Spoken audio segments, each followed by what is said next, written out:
gente, a gente vai contar uma história muito legal.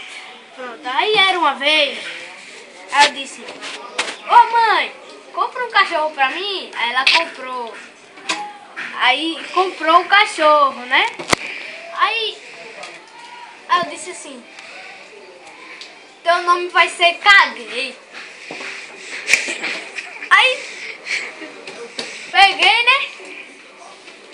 Aí eu perdi o cachorro. Quando deu um ano eu perdi o cachorro. Aí eu, mãe, eu perdi meu cachorro. Aí mãe, vai procurar na rua. Chama pelo nome dele que quase todo mundo acha. Aí eu, caguei e não achei.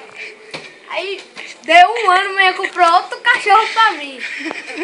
Aí eu, seu nome, vou dar, seu nome é Bolinha. Aí eu comprei, né? Aí depois de um ano eu perdi o cachorro de novo. Aí pegou e...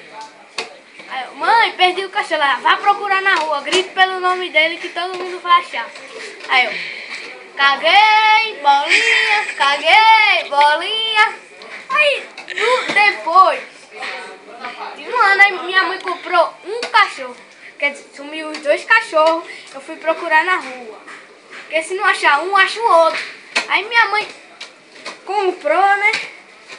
Aí ela disse, se você perder esse de novo, não vou comprar mais cachorro pra você. Aí ela pegou e... Aí eu, seu nome vai ser... Preta. Meu nome Preta. Peguei. Aí tem um ano eu perdi o cachorro de novo, ó. Aí, grite pelo nome que os outros vão achar. Aí eu vou procurar o seu. Cadê, Bolinha?